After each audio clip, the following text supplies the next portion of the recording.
So the Nike Metcon 10 are out, and I'm really excited to try them out. I've looked at a few of these releases over the years, and in the past, I've thought that Nike could be offering a lot more with this shoe. Now I'm told that these are the ones that are very different from the rest. These are the Metcon that are going to change the game. So I bought these with my own money. This is not a sponsored review, and I've been wearing them for a little over 2 weeks. And in this video, I'm going to give you my honest thoughts about what these shoes are like to live with. How do they feel to wear? Do they deliver on their promises? And more importantly, are they worth your money? So the previous major release, the Metcon 9, had a few shortcomings. Things like sizing inconsistencies, annoying material rubbing problems, and what I felt was a kind of lack of overall innovation. They kind of skipped a year after the 9s and released the Nike Metcon OG, which was just a release of the first ever Metcons. So this year, they finally released the 10s, and it's fair to say that they've been long awaited, at least by me. My training style currently is compound movements mixed with some calisthenics and some cardio, but I'm still going to see how they perform during running. Now out of the box, I was intrigued by the design changes on the upper.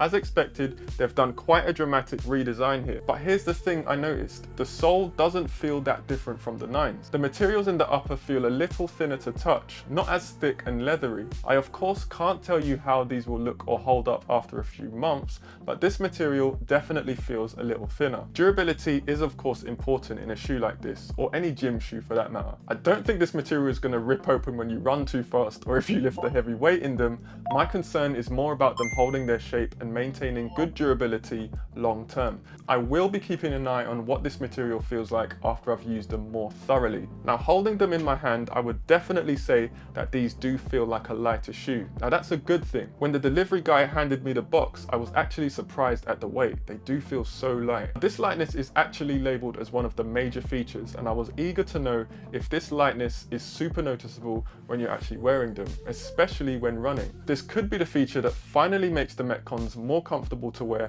for longer distance running, something that I think has held the shoe back a little bit. They also mentioned that they have this new midfoot band that's supposed to lock your foot in place better for when you're lifting. To be honest, foot sliding has never really been an issue in my experience with the Metcons, but I was interested to see if this would bring any noticeable difference. These shoes have to perform better than the 9s did, otherwise for me they're just going to be a dud. So now on to what they actually felt like to use. I used them for lifting, things like squats, deadlifts, any heavy compound moves, and they felt comfortable and stable as I would expect a Metcon to feel. They got the basics right and I'm happy about that. Very similar experience to previous models, which isn't necessarily a bad thing, but not much new either. The heel to toe drop on these is 4mm, which is the exact same as the 9s was. So this is a large reason why they won't feel largely different if you've tried the 9s yourself. I did find that they feel slightly softer and squidgier than the previous ones do though. That does make them feel a little bit more comfortable to walk in, but for stability with squats and deadlifts, I don't find that it's the best thing. For conditioning work, box jumps, burpees, again, no noticeable performance difference from the 9s. It just felt like a lighter and a softer shoe. The main thing I keep coming back to is how they felt softer. And it wasn't the insole, because the insole that these come with is very thin and doesn't really make that much difference to the overall feel of the shoe. I will say that when it comes to how light they feel when I'm walking around in them, you do feel the lightness. I like the lightness a lot, but that leads me into something quite disappointing with this shoe.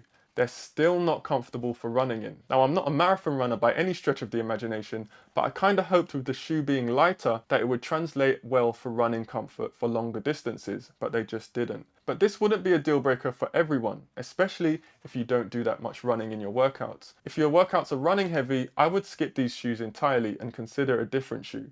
I just found them too rigid for comfortable running, even with the fact that they're a lighter shoe overall. Now, some people won't mind this because to some degree, the rigidity works for a shoe when you're doing squats and deadlifts in them, but I didn't feel much flexibility in my feet when I was training. They do have a bit of a chunky feeling overall, which actually goes against what Nike claim about them being. The claim is that the sole is a bit more flexible. The grooves on the bottom are supposed to give you a more flexible and responsive feel, but I didn't honestly feel that they gave that much of an effect. In my opinion, they felt a little bit chunky or a blocky feel. But I actually don't mind a bit of a chunky or blocky feel if that chunkiness is there to do something. Like basketball shoes or running shoes, thick and supportive in the right areas to assist with comfort and stability, For the workouts I was doing in these, I wasn't convinced that this chunkiness or more thick or rigid feeling was helping me that much in my workouts. But that being said, comfort during longer sessions when I wasn't running or doing treadmill running was just fine. I felt that they were a bit on the stiff side, but in that sense, they're not that different from previous models. After the first couple of sessions in them, they did start squeaking, but that's easily fixed. If yours start to squeak, just try sprinkling a little bit of talcum powder on the insoles, or try changing the insoles to different ones altogether. Durability though does look promising. No early wear signs, they've maintained their shape pretty well. I'm confident that they'll hold up the same as the previous Metcons have. The lightness did feel good, but they just feel a bit too blocky on my feet. I did feel that they're restricting for moves that require a bit more balance. Not a complete deal breaker, but something that I would have to keep in mind. Now the breathability was fine. My feet didn't feel overly hot after wearing them for 3-hour training sessions, which is always a welcome bonus. I think it's always going to come down to what sort of training you're going to be doing in them. If flexibility and balance is a large part of your training, and for many of us it is, I don't think that these shoes are the best for that. I think there's definitely better shoes out there. But overall, these things aren't a deal breaker as such, but there's definitely some things to note for my final conclusion. Now there's something that really frustrates me about the Metcon 10 and recent Metcons in general. As a shoe, nothing feels majorly different when you're actually wearing them. I was a bit underwhelmed, but every release they mention changes that will make the world of difference. The upper design changed slightly, they do feel like a lighter shoe, but the lightness didn't do that much in terms of how they performed. Now I don't doubt that they've done some work on the new version, and it is a decent shoe to training, but for me, it wasn't enough to get excited about. If you've got Metcon 8s or 9s and you're happy with them, I personally wouldn't bother upgrading to these. If you need a new pair of training shoes, I would say consider going for a completely different shoe outside of the Metcons. The differences in feel for me are minimal, and this is the pattern I keep seeing with this shoe. Minor tweaks marketed as major innovations, but maybe the lack of significant changes is a good thing for some people. If Coca-Cola, for example, changed their recipe, a lot of people would freak out. So maybe it's the same thing here. But in my eyes, I just feel with a few simple changes, this shoe could be a lot better to work out in. Now regarding the midfoot band that locks your foot in place better, I didn't feel that much of a difference in how locked in my foot felt. I honestly don't think you're missing out on some game-changing technology here. After working out in them, I asked myself, did my foot feel like it was locked in any better than previous Metcons that I've tried? My answer was no. It kind of feels like it's a bit of a gimmicky feature. I've personally never had a problem with my foot sliding in Metcons, but let me know in the comments if foot sliding has been an issue with you in previous Metcons, or any shoe for that matter. I think if you get the right size and you lace them up properly, you'll be just fine. Something I did like about this shoe, they have this nice little touch with the lacing pocket. So you've got your laces here, which might be flapping about, but on the tongue, you've got this neat little pocket here. Don't know if you can see that too well. This little pocket here, just tuck your laces under there.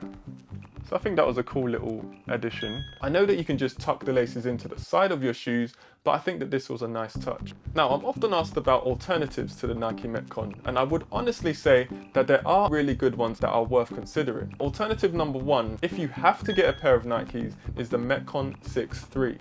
These ones are about £20 cheaper, but I find that they're better suited to a bit of everything. Definitely found them more comfortable for running and wearing for longer periods. Does everything the Metcon 10 does, but for me it just does it a little bit more comfortably. If you're not married to Nike as a brand, I would seriously consider the Reebok Nano X5s. Now they're cheaper than the Metcons, perform better in my experience, and they have less of that annoying marketing fluff around them. They're honestly among my favorites to recommend right now, and have been for some time. So who should buy these? In my opinion, the Metcon 10 works for gym goers who do a bit of everything. Some cardio in short bursts, some lifting, nothing too heavy or too extreme. They're the definition of a jack of all trades, but a master of none. Decent all-rounder, but for me, they're not perfect at anything specific. Now I'm gonna give the Metcon 9s a 3 out of 5. They're not bad shoes, but they're not the innovation that Nike wants you to believe that they are. I actually liked how light they felt. That was noticeable, but the rest of the changes just weren't big enough to make it a game-changing shoe for me. It felt a bit gimmicky when I'd much rather have a shoe that actually feels like they've changed something meaningful, not just slapped some new designs on an underwhelming foundation. But do consider the alternatives mentioned, especially the Nano X5s. So with that being said, thank you for watching, and as usual, I'll see you on the next one.